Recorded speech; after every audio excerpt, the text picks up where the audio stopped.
Allahu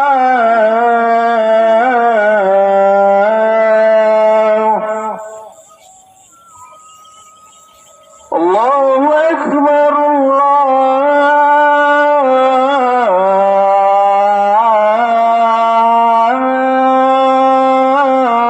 Akbar. La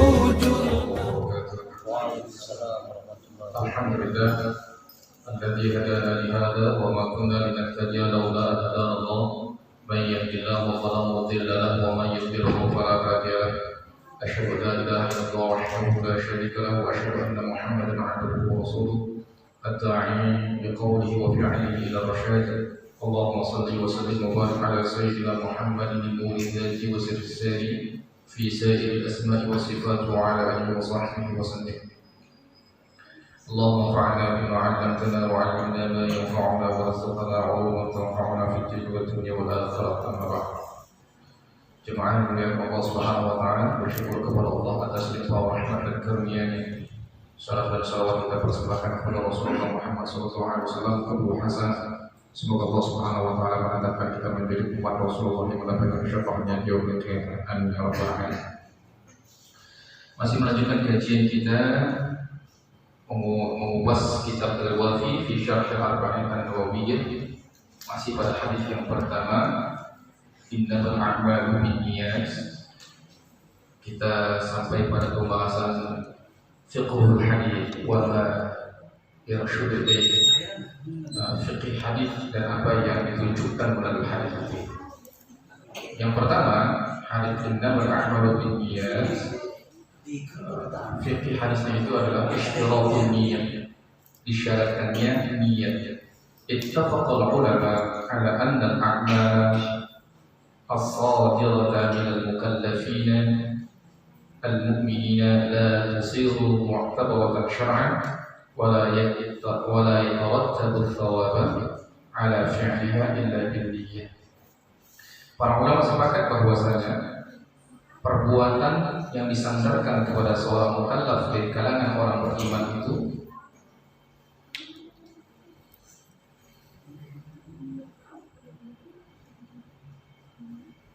tidak dianggap sebuah amal ibadah secara syariat dan tidak dapat menghasilkan sebuah pahala dalam mengerjakannya kecuali dengan niat.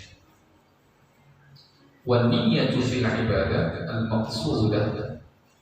Dan niat di dalam ibadah yang khusus itu kas-salati wal haji was shaum, seperti salat, haji dan puasa, ruknun min arkaniha, merupakan rukun dari rukun-rukunnya. Fala tasihhu illa biha, maka tidak sahlah ibadah-ibadah tersebut kalau tidak dengan niat. Wa amma ma kana wasilatan kal wudu'i wal ghusli faqala al-hanafiyyah hiya syaratu kamalin fiha. Dan adapun apabila itu dalam bentuk media atau wasilah seperti wudu dan juga mandi, maka ulama Hanafiyah mengatakan itu adalah syarat kesempurnaan dalam ibadah. Kalau sholat, haji, puasa itu kan ibadah, memang ibadah khusus, ibadah mahdoh. Maka ibadah itu baru dianggap sah kalau ada niatnya.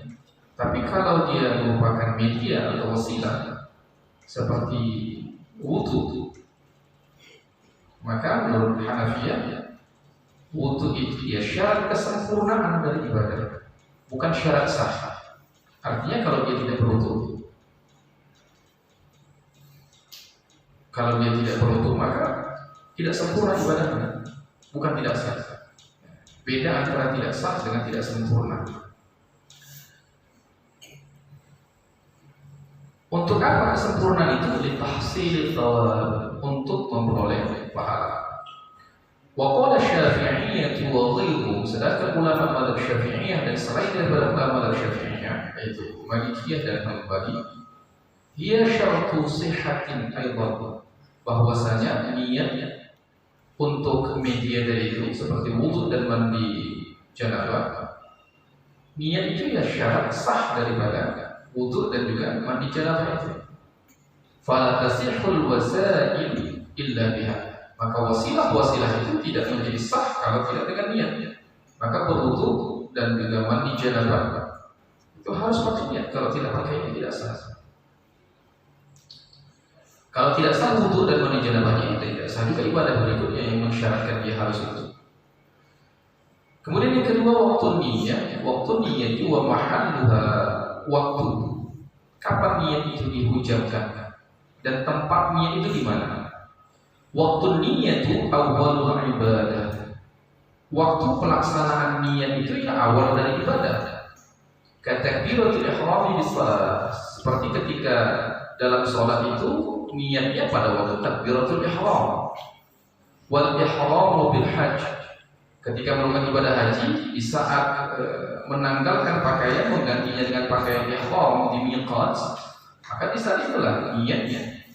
Wa amma shaumu, sedangkan berpuasa, fatakfi niyatu qabla li'usri muraqabatil fajr, sedangkan niat untuk puasa itu cukuplah niat itu sebelum terbitnya fajar. Karena apa? Sulit untuk menyesuaikan dengan niat berbarengan dengan terbitnya fajar. Jadi ketika sholat, niatnya itu ya ketika takbiratul ihram, Allah, bisa itulah niatnya, bukan sebelumnya.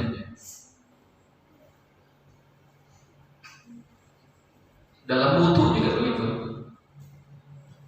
Basuhan wudu yang wajib pertama kali itu kan membasuh muka, sebagaimana firman Allah Subhanahu wa taala di dalam surah Al-Maidah ayat 6. Ya ayyuhalladzina amanu idza qumtum ila shalah faghsilu wujuhakum. Maka yang wajib pertama sekali untuk dibasuh di anggota wudu itu ya wajah. Sedangkan tangan, kumur-kumur, mabok-mabok, istighyar, masuk air ke dalam hidung, itu bahagian dari sunnah. Maka ketika niat wudu itu ya ketika membasuh wajah. Di saat membasuh wajah, berbarengan di saat membasuh wajah itu disitulah pasang niatnya. Sedangkan berpuasa susah kita membarengkan niat berbarengan dengan terbitnya fajar. Maka dianjurkan sebelum terbitnya fajar pasang niatnya. Mahallun niat al-qalbu, tempat niat itu di dalam hati. Maka ketika takbiratul ihram Allahu akbar, di situ niat, pasang niatnya di mana? Di dalam hati. Niat di dalam hati, karena niat itu perbuatan hati. Ketika wudu misalnya basuh muka, di situ pasang niatnya. Di mana niatnya? Ya di dalam hati. Karena memang itu perbuatan hati. Fala yushtaratu talaffuzu biha, tidak disyaratkan niat ibadah itu dengan dilafazkan. Tidak disyaratkan. Kalau tidak disyaratkan berarti tidak diwajibkan. Berarti tidak wajib tuh melafazkan niatnya. Seperti sholat usolli fardhu dhuhri, wudu nawaitu wudu'an, melafazkannya itu tidak disyaratkan. Jadi kalau seandainya ada orang sholat tidak dilafazkan niatnya, ya sah sholatnya, tidak ada persoalan. Ada orang berwudu tidak dilafazkan niat wudunya, tidak ada persoalan. Karena tempat niat itu di dalam hati, bukan dilafazkan. Jadi para ulama menyatakan tidak disyaratkan melafazkan niatnya. Sepakat semua ulama tidak mensyaratkan. Walakin akan tetapi yustahabbu, dianjurkan, disunnahkan. Kalau enggak dilafazkan tidak ada masalah, tapi dianjurkan dilafazkan, disunnahkan dilafazkan. Untuk apa dilafazkannya? Liyusari dan lisanul qalba, agar lisan itu membantu hati. Terkadang orang mengalami kesulitan untuk memantapkan niatnya tadi itu, maka untuk membantu mengokohkan niatnya itu dilafazkan. Semangat itu di mana? Di dalam hati kita semangat. Kita bersemangat atau enggak semangat itu di mana? Di hati kita. Tapi terkadang kita mengekspresikan semangat. Biar apa? Biar masuk ke dalam itu rasa semangat. Ngapain semangat teriak-teriak kan gitu kan ceritanya? Untuk menyemangati diri, ngapain kita teriak-teriak semangat gitu? Untuk apa? Untuk memasukkan energi semangatnya ke dalam hati itu betul-betul jadi semangat.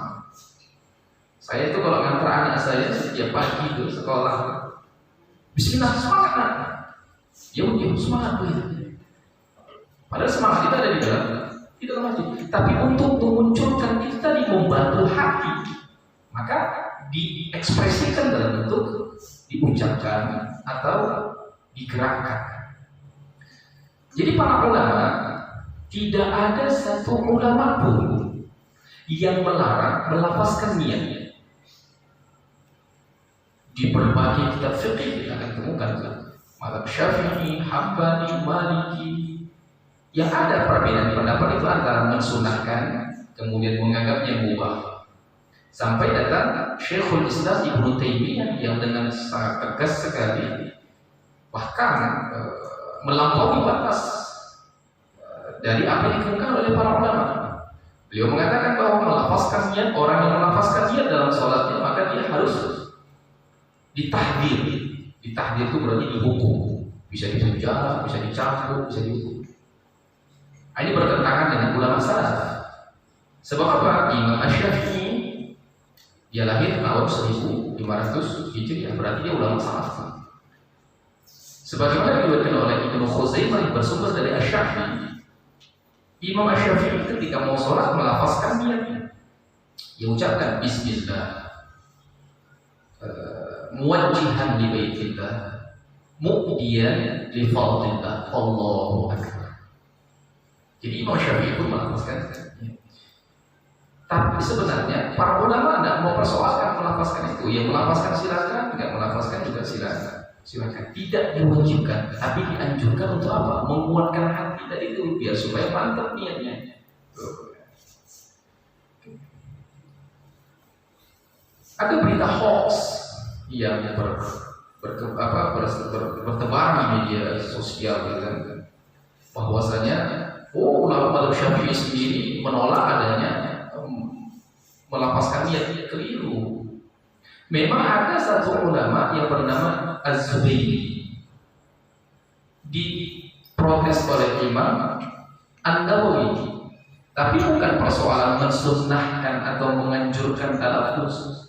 Diprotes karena dia diwajibkan talaffuz. Kalau tidak ditalaffuzkan niat itu nggak sah sholatnya. Itu yang diprotes oleh Imam An-Nawawi di dalam kitab Majmu'. Oleh sebab itu kalau kita mau mendengar keterangan mazhab Syafi'i, maka kita harus dengar orang yang bermadzhab Syafi'i. Jangan nanya tentang mazhab Syafi'i kepada orang yang tidak bermadzhab Syafi'i. Itu namanya nggak nyambung, salah kamar sebenarnya. Baik.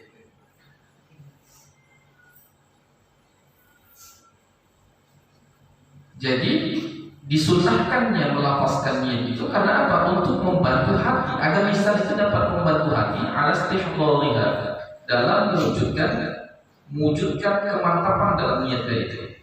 Wa yushtaratu fiha ta'yinul manwi wa tamyizuhu an ghairi. Disyaratkan ketika niat itu menjelaskan apa yang diniatkan dan membedakan niat itu dengan sesuatu yang lain. Jadi nggak bisa kita niat sholat itu hanya sengaja aku sholat. Harus dibedakan, jadi takyin. Karena fungsi niat itu tamyizul ibadah 'anil 'adat wa tamyizu bil ibadah an ghairihi, untuk membedakan antara ibadah dengan yang bukan ibadah. Mandi janabah dengan mandi biasa sama, cara mandinya nggak ada perbedaan, sama-sama menggunakan air. Di mana letak perbedaannya? Yang satu pakai niat mandi janabah, satu nggak pakai niat. Kemudian untuk membedakan satu ibadah dengan ibadah yang lain, sholat zuhur sama sholat asar, cara mengerjakannya sama, jumlah rakaatnya juga sama. Maka ketika niat sholatnya, maka harus dibedakan. Jangan sengaja aku sholat saja, tapi dijelaskan, jadi takyin, sengaja aku sholat asar, sengaja aku sholat zuhur. Fala yakfi ayyan sholat, bal labudda min takyiniha bi sholat dhuhri aw asar. Maka tidak cukup dia hanya dengan niat sholat saja, namun mestilah dia menjelaskan seperti sholat zuhur atau sholat asar. Kemudian hukum fikih apa lagi yang diambil dari, tapi sebelum sampai di situ, berbicara masalah niat, para ulama ini membagi niat itu kepada 5 tingkatan agar kita bisa mendudukkan hukumnya itu seperti apa nanti. Dari 5 tingkatan ini ada konsekuensi hukumnya. Ini termaktub di dalam kitab Dalilul Falihin li Furuqi Riyadhis Shalihin yang ditulis oleh Asy-Syaikh Ibnu Adlan. Juga termaktub di dalam kitab Al-Ashbah wa Nadhair yang ditulis oleh Al-Imam Jalaluddin As-Suyuti.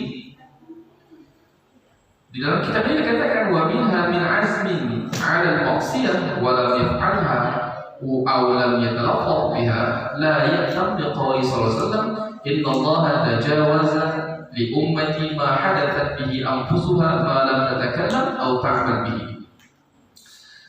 Ini berkaitan dengan rencana atau tekad seseorang untuk melakukan kemaksiatan, tapi dia belum lagi melakukan kemaksiatan itu dan belum mengucapkan rencana kemaksiatannya itu, maka tidaklah seseorang itu mendapatkan perbuatan dosa.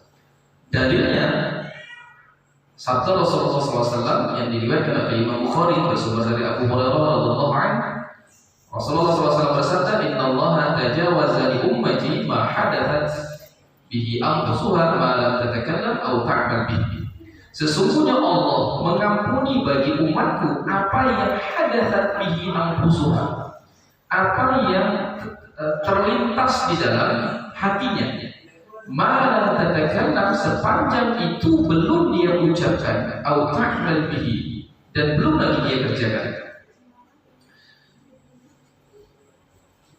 Kalau kita melihat hadis ini dari terjemahan, ya, maka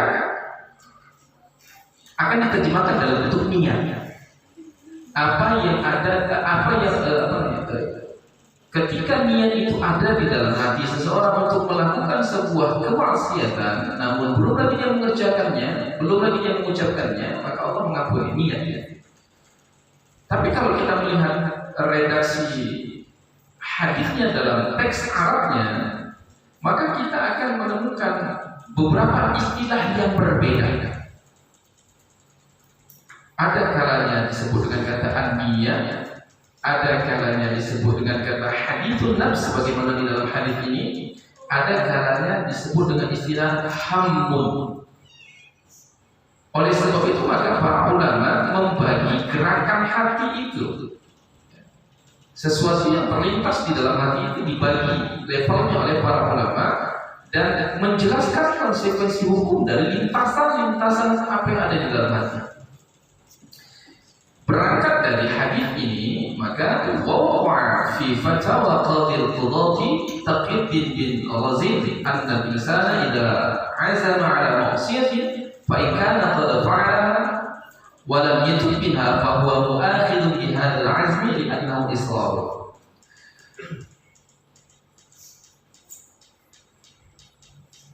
Di dalam fatwanya Qadil Qudhat Taqiyuddin bin Razid bahwasanya orang yang apabila dia sudah azam, bertekad bulat untuk melakukan sebuah kemaksiatan dan dia telah melakukan kemaksiatan itu,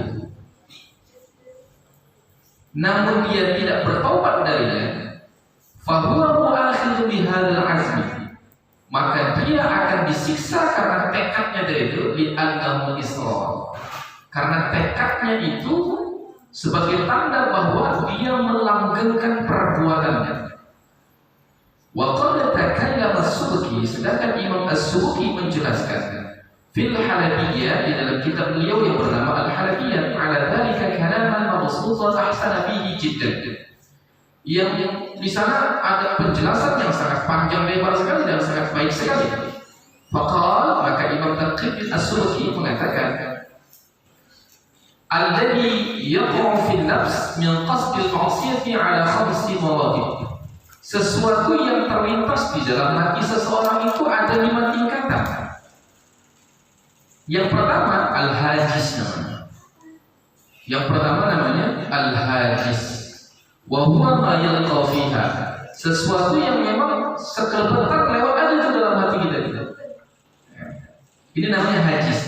Jadi ketika kita lagi santai duduk begini, tahu-tahu ada sekelebetan sesuatu lewat gitu dalam lintasan pikiran kita, itu namanya al-hajis.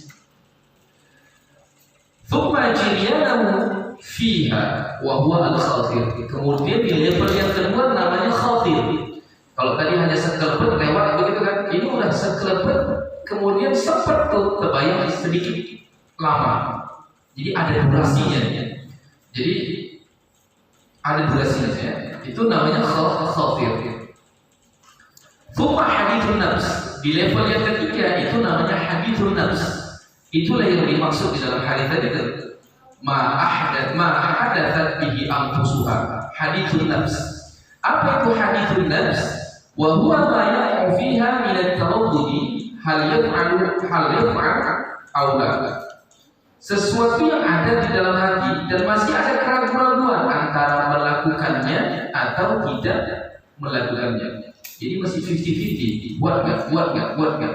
Jadi kalau tadi hajis sekut lewat. Kalau khatir masuk bertahan sedikit, itu khatir. Kalau hadithun nafs masuk timbang-timbang, buat nggak 50-50. Itu hadithun nafs. Yang keempat alhamdu. Apa alhamdu?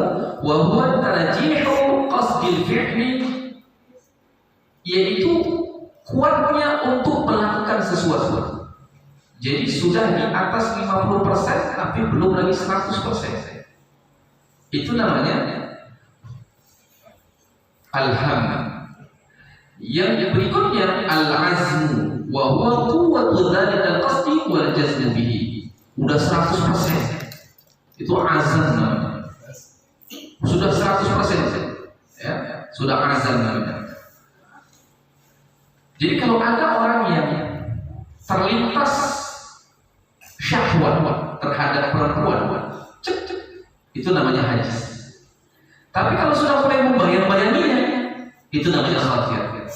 Kalau sudah mulai masuk pada tahap zina nggak, itu masuk dalam kategori hadithun nafs. Kemudian semakin kuat, ini kayaknya zinanya, berencananya, udah kuat di atas 50%, belum 100%. Maka itu masuk dalam kategori ham. Ketika sudah tertekad bulat tuh 100% mesti dilakukan. Maka ini masuk dalam kategori azam. Begitu juga ketika orang mau bertaubat atau melakukan kebaikan, ketaatan, terlintas di dalam pikiran, pengen baik. Aja. Tapi ketika mulai bertahan sedikit, banyaknya dosa yang sudah dilakukan, dosa akan berakibat pada siksaan Allah SWT di akhirat. Udah mulai berpikir, itu masuk dalam kategori khatir. Tapi ketika sudah sampai pada titik, taubat nggak ya, masuk hadithun nafs. Semakin kuat berubah menjadi ham. Ini kayaknya taubat ini masuk lebih kuat lagi 100%. Apapun ceritanya, halangan dan rintangan apapun aku akan lewati azab. Itu letak perbedaannya. Jamaah yang mulia Allah Subhanahu wa taala. Maka bagaimana dengan konsekuensi hukum dari 5 tingkatan ini? Maka dijelaskan oleh para ulama, fal hajizu la yu'akhidhu bihi ijma'an li'annahu laysa min fi'lihi. Hajis di tingkat hajis saja yang sekelebat lewat itu aja tuh. Maka menurut ijma' para ulama tidak ada konsekuensi hukumnya. Tidak ada konsekuensi hukum. Artinya orang yang sekelebetan bersyahwat ingin berzina tadi, dia tidak langsung mendapat dosa. Sebab apa? Itu bukan dari perbuatannya. Setiap orang pasti ada lewat-lewat. Pengen buat baik itu lewat. Apalagi kalau lagi sholat, banyak kali pengen buat baik, pengen sedekah, pengen berbuat baik, pengen berbakti sama mama, pengen macam. Kalau lagi sholat, udah siap sholat lupa, pengen baiknya udah lupa. Jadi kalau dia hajis tidak disiksa. Wa inna ma huwa syai'un wada'a alaihi. Karena hajis itu pasti ada pada setiap orang. La qudrata lahu wa la sam'a. Itu bukan sesuatu yang diusahakan dan bukan sesuatu yang dibuat oleh manusia. Kemudian berikutnya wal khatir. Masuk pikiran itu kemudian sempat terbayang lama gitu. Divisualisasikan lagi kan. Alladhi ba'dahu kana qadiran 'ala daf'i bi sarfil hajis. Awal wuduhi. Sedangkan khatir itu adalah sesuatu yang terjadi setelah hajis yang dia mampu untuk menolaknya dengan cara memalingkan hajis tadi itu di awal muncul dulu. Makanya dalam sebuah hadis kepada Ali bin Abi Thalib itu, pandangan pertama adalah rezeki, pandangan yang kedua adalah dosa. Sekali itu nggak bisa kita hindari, namanya tertemo. Tapi kalau sekali harus dipantengin, itu khatir namanya. Kan bisa kita halangi, sekali-sekali bisa berpaling. Tapi dia memilih tidak berpaling, berarti dia mampu untuk memilih berpaling atau tidak berpaling.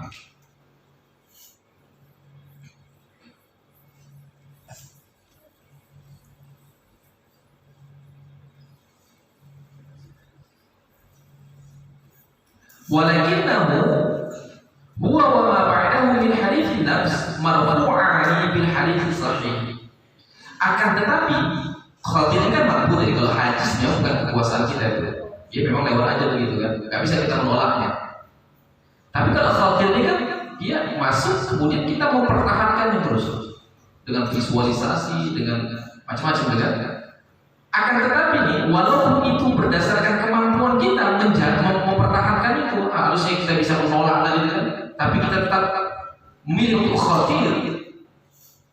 Begitu juga dengan level berikutnya, hadithun nafs, ada keraguan buat gak.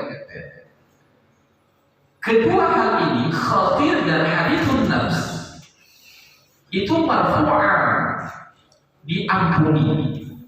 Kalau yang tadi yang pertama najis memang nggak ada dosa karena bukan pilihan kita, bukan perbuatan kita. Sedangkan khatir dan hadithun nafs itu ada pilihan kita, ada usaha kita. Harusnya berdosa, tapi marfu'ah, diangkat, diampuni oleh Allah Subhanahu wa taala. Dasarnya apa? Di hadis sahih tadi itu. Hadis sahihnya apa? Innallaha tajawaza li ummati ma hadathat bihi anfusuha ma lam tatakallam aw ta'mal bihi. Sesungguhnya Allah mengampuni bagi umatku apa yang ada di dalam hatinya, berupa lakukan atau tidak. Malam tatakallam aw ta'mal bihi, sepanjang belum dia mengucapkan dan belum dia kerjakan. Wa idza rafa'a hadithun nafsi irtafa'a ma qablahu bi tariqil awla. Kalau meninggilah hadithun nafs tadi, maka meninggilah apa yang sebelumnya bi tariqil awla, dengan jalan yang paling utama.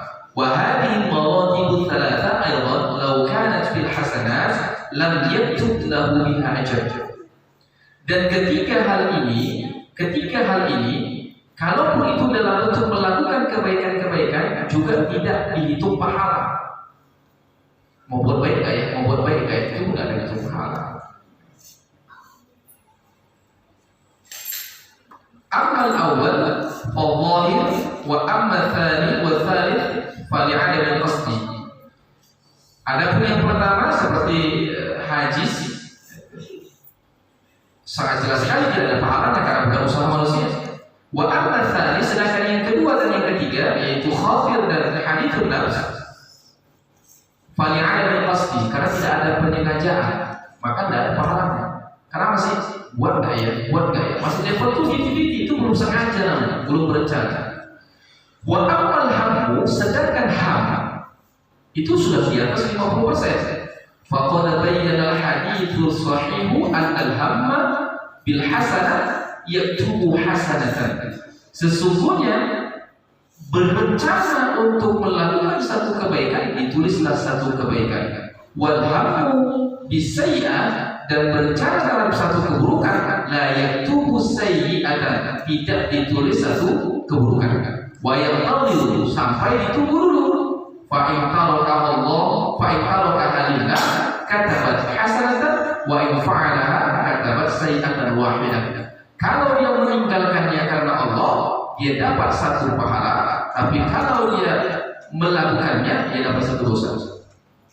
Jadi kalau ham, dia sudah punya qasdun, sudah punya rencana, sudah punya niat. Jadi niat itu mulai berlaku di ham tadi. Oleh sebab itu jemaah yang Allah Subhanahu wa taala, ketika seseorang itu tidak melakukan sesuatu atau tidak melakukan sesuatu dalam perencanaannya tadi itu, dilihat dulu apa sebab dia tidak melakukan sesuatu. Ada model orang yang dia memang sudah berencana untuk melakukan sebuah kejahatan, tapi kejahatannya itu tidak terjadi. Karena sebab apa? Yang pertama terkadang karena lupa. Aku nanti mau mabuk, bukan lupa ya mau mabuk. Apakah kemudian dia dapat pahala karena tidak jadi mabuk? Enggak dapat pahala. Karena dia membatalkan rencananya bukan karena Allah SWT, tapi karena dia lupa. Atau yang kedua, karena memang dia sudah usahakan tapi tidak kesampaian, berencana membunuh seseorang tapi tidak terbunuh orangnya, maka dia sudah dapat dosa. Dan kegagalan itu bukan karena Allah Subhanahu wa taala, bukan karena dia meninggalkan Allah Subhanahu wa taala, tapi karena kegagalan. Baik jemaah yang mulia Allah Subhanahu wa taala, itu sepintas berkaitan dengan maratibul niyah atau maratib, tingkatan-tingkatan perbuatan hati yang berkaitan dengan niat. Dari hadis innamal a'malu binniyat juga ada hukum fikih lain. Apa itu wujubul hijrah? Wajib melakukan hijrah, perpindahan. Al-hijratu min ardil kufari ila diyaril islami wajibatun 'ala muslimin alladhi la yatamakkanu min ilhari dinihi. Berpindah tempat dari bumi orang kafir kepada bumi umat Islam hukumnya wajib bagi setiap muslim yang tidak memungkinkan baginya untuk menjalankan agamanya. Hijrah itu esensinya sebenarnya ya perpindahan dari satu tempat kepada tempat yang lain. Sebagaimana hijrahnya Rasulullah dari Makkah menuju Madinah. Nah, sekarang makna hijrah itu begitu luas sekali. Hijrah dari satu produk kepada produk yang lain, disebut hijrah. Dari satu gaya berbusana kepada gaya busana yang lain, kemudian disebut dengan hijrah. Ya semoga saja pengambil istilah makna hijrah itu tidak menghilangkan esensi dari hijrah yang sebenarnya. Bahwasanya hijrah yang sebenarnya itu yang dibawa oleh Rasulullah Muhammad SAW adalah hijrah dari satu tempat menuju tempat yang berikutnya. Tempat yang ditinggalkan adalah negeri kufar, kemudian berpindah ke tempat berikutnya, yaitu negeri muslim. Wa hadzal hukmu baqun wa ghairu muqayyad. Dan hukum ini terus berlanjut. Jadi hijrah itu hukumnya wajib di setiap zaman, di semua tempat. Kalau seandainya kalau saya sudah berada di tempat negeri kufar, kita tidak bisa menghidupkan agama Allah di sana, maka wajib kita hijrah ke negeri muslim. Wa amma khabar, sedangkan hadis Nabi yang menyatakan la hijrata ba'da fath, tidak boleh lagi hijrah setelah Fathul Makkah, maka maksud dari hadis ini adalah la hijrata min Makkah ba'da fathiha, tidak boleh hijrah dari Makkah setelah Fathul Makkah. Jadi hijrahnya Rasulullah SAW itu kan di tahun ke-13 Hijriah, ya, dari Makkah menuju Madinah. Ketika Fathul Makkah, Makkah sudah kembali dikuasai oleh umat Islam, maka orang-orang yang Makkah itu tidak perlu pindah lagi ke kota Makkah, karena kota Makkah itu li'anna salat dalam Islam. Kota Makkah sudah menjadi negeri Islam. Wa tutlatul hijratu ala ma nahallahu anhu. Dan ada yang memutrakkan makna hijrah itu sebagaimana apa-apa yang ditinggalkan, apa-apa yang Allah Subhanahu wa taala larang. Ada hadis mengatakan wal muhajir man hajara ma nahallahu anhu. Orang yang hijrah adalah orang yang berpindah dari apa yang Allah Subhanahu wa taala larang. Wa hajarul muslim akhahu fawqa thalathin. Kemudian ada lagi istilah berpindahnya satu orang muslim dari saudaranya lebih dari 3 hari. Wa hajrul mar'atu firasha zawjihi. Berpalingnya seorang istri dari tempat tidur suaminya. Wa qad yajibu 'ala muslim an yahjura akhahu al-muslim al-'asi.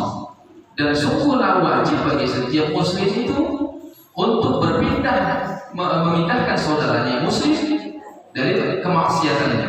Kama yajuzu lahu an yahjura zawjatahu nashizat ta'diban.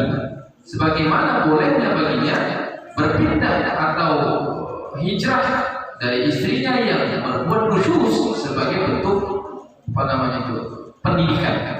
Jadi istilah hijrah itu bisa juga dipakai untuk meninggalkan kemaksiatan, atau hijrah kadang disebut oleh Rasulullah SAW di dalam sebuah hadis berkaitan dengan berpalingnya seseorang dari saudaranya.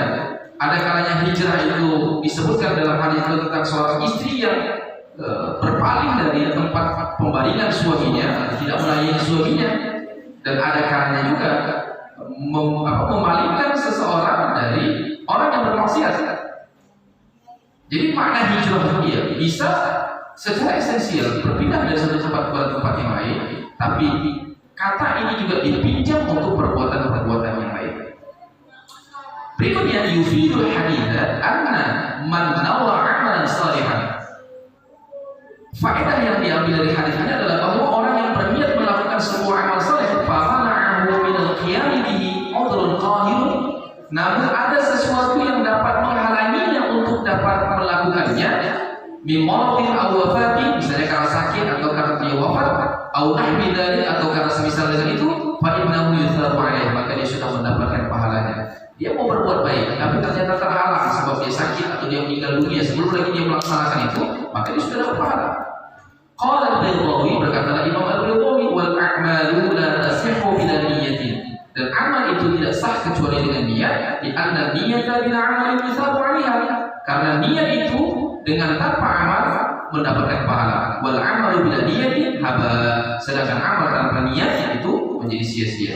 Wa mithalu niyyah fil 'amali karuhin fil jasad. Perumpamaan niat pada sebuah amal itu seperti ruh pada jasadnya.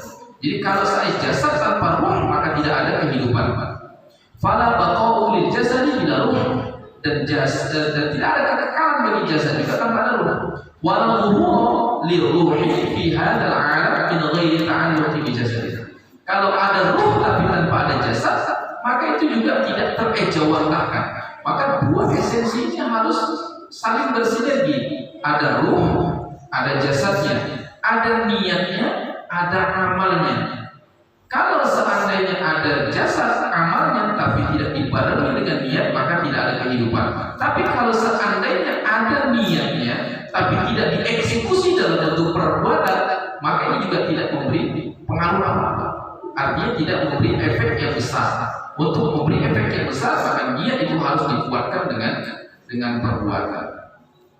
Yang terakhir, wa yurshiduna ila al-ikhlasi fil 'amali wal ibadah hatta nuhassil al-ajra wal thawaba bil akhirah wal tawfiq wal falah fid dunya. Dan hadis ini mengajarkan kepada kita tentang keikhlasan di dalam amal dan ibadah sampai kita menghasilkan pahala di sisi Allah Subhanahu wa taala di akhirat, dan juga mendapatkan taufik serta kemenangan di dunia. Kullu amalin nafi'in wa khairin yuslihu bin niyyati wal ikhlasi wa ibtigha'i ridha'illahi ta'ala ibadatan. Setiap amal yang bermanfaat amal yang baik, yang memunculkan niat juga dengan keikhlasan mengharapkan pahala dari Allah Subhanahu wa taala, maka dia menjadi sebuah ibadah. Allah akan bisawab. Mungkin ada yang menanyakan atau habis waktu? Ya silakan. Ini di luar tema.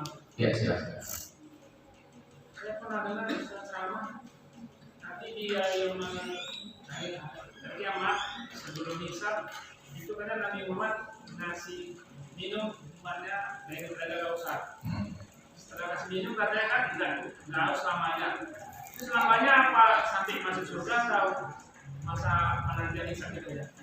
Baik. Telaga Kausar itu adalah telaganya bukan telaga Kausar, haud ya. Telaga Kausar, haud. Jadi di surga itu ada namanya telaga Kausar.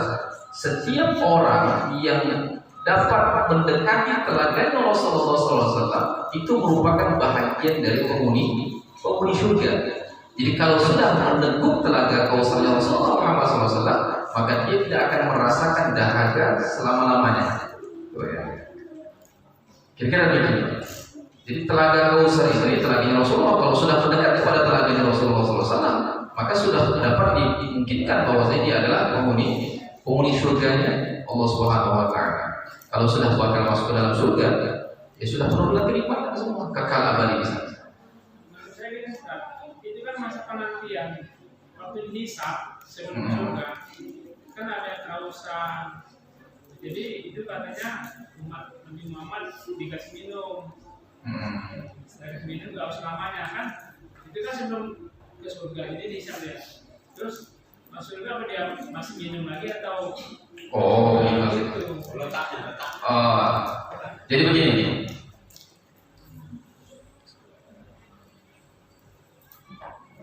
Di akhirat itu ada beberapa fase yang kita lewati. Dimulai daripada mahsyar, kemudian ketika kita melewati proses hisab, jembatan sirat, ada halangan dan rintangan yang dihadapi. Dan setiap halangan dan rintangan yang dihadapi, fasenya itu ada penyelamatnya bagi orang-orang yang mendapatkan pertolongan Allah Subhanahu wa taala. Di fase pertama di pada mahsyar itu orang mengalami kesulitan, kemudian mendapatkan syafaatul uzma dari Rasulullah Muhammad SAW. Kemudian di fase berikutnya jembatan sirat juga mendapatkan bantuan juga dengan berbagai macam bentuk amal, ada yang dengan hewan kurbannya macam-macam itu. Sampai kemudian di telaga Kausar. Finalnya itu sampai masuk dalam surga Allah Subhanahu wa taala. Ketika orang berada di dalam surga Allah Subhanahu wa taala, Allah Subhanahu wa taala juga hidangkan juga makanan, minuman. Tadi kan udah minum tuh telaga Kausar Rasulullah SAW. Ya kata Rasulullah SAW dia tidak akan merasa kehausan lagi. Kan gitu. Jadi kalau masuk surga ya nggak perlu minum lagi. Kira-kira gitu katanya kan. Nah, jadi jamaah yang melihat Allah Subhanahu wa taala di akhirat itu dahaga manusia itu digambarkan dalam bentuk kesulitan. Maka ketika berada di dalam surga, seseorang meminum sesuatu itu bukan karena kesulitannya, tetapi karena kenikmatan. Beda tuh kita minum karena haus dengan kita minum karena nikmat. Ketika kita dihadapkan dalam ujian, fitnah, hendak dihisab, itu kita dicekam rasa takut, kemudian kita mendapat fitnah keadaan itu, diekspresikan dalam bentuk kehausan, dihilangkan dahaga tadi itu dengan telaga Kausar. Sedangkan ketika masuk ke dalam surga Allah Subhanahu wa taala, bukan tempat lagi kita untuk kehausan. Jadi kita makan bukan karena lapar, kita minum bukan karena haus di surga itu, tapi karena kenikmatan. Karena haus dan lapar itu adalah sebuah penderitaan, itu tidak terjadi di dalam surga. Oleh sebab itulah makanya ketika Syekh Asy'ari menafsirkan surga yang ditempati oleh Nabi Adam, itu bukan surganya kita nanti di akhirat. Kenapa? Ceritanya nih kan, Allah ciptakan malaikat, Allah ciptakan iblis, Allah ciptakan Adam. Ketika Allah hendak menciptakan Adam, Allah deklarasikan di hadapan para malaikat, oke, malaikat protes pertama, kemudian pada akhirnya malaikat setuju, disuruh sujud, iblis tidak mau sujud. Adam sudah diciptakan, belum. Ketika dideklarasikan, ketika Adam diciptakan, iblis tidak mau sujud. Setelah iblis tidak mau sujud, iblis diusir keluar dari surga. Adam kita di dalam surga. Iblis sudah bermaksiat, dikeluarkan dari surga. Terus ceritanya, fa'azallahu masyaitan. Iblis datang tuh membujuk Adam. Kok bisa dia masuk surga? Adam di surga. Surga itu bukan tempat ahlul maksiat. Iblis sudah bermaksiat, sudah diusir. Tapi kenapa dia bisa masuk surga? Itu yang pertama. Yang kedua, surga bukan tempat taklif. Tidak ada pembebanan hukum di sana. Tapi Nabi Adam dibebankan hukum. Tak boleh menjadi pohon ini. Di dalam surga tidak ada larangan. Berarti itu bukan surga tempat kenikmatan. Nah, maka ada sekitar 7 alasan Syekh Asy'ari menjelaskan bahwasanya surga yang ditempati oleh Nabi Adam bukanlah surga di akhirat nanti. Karena sebab apa? Salah satu di antaranya iblis bisa masuk lagi ke dalam bentuk wujud rayu Adam. Yang kedua, Nabi Adam ditaklif lagi, dibebani sebuah hukum tidak boleh mendekati sebuah pohon, padahal surga itu tidak ada larangan di sana. Surga adalah tempat kenikmatan. Jadi ketika kita di dalam surga itu kita menikmati makan, kita menikmati minum bukan karena haus, bukan karena dahaga. Karena haus dan dahaga itu adalah sebuah penderitaan. Tidak ada penderitaan di dalam surga. Jadi ngapa kita makan minum? Karena kenikmatan. Itu dia. Allah akan. Dari Pak. Tidak, habis. Allah a'lam bishawab. Subhanallah wa bihamdihi asyhadu an la ilaha illa anta astaghfiruka wa atubu ilaik. Assalamualaikum.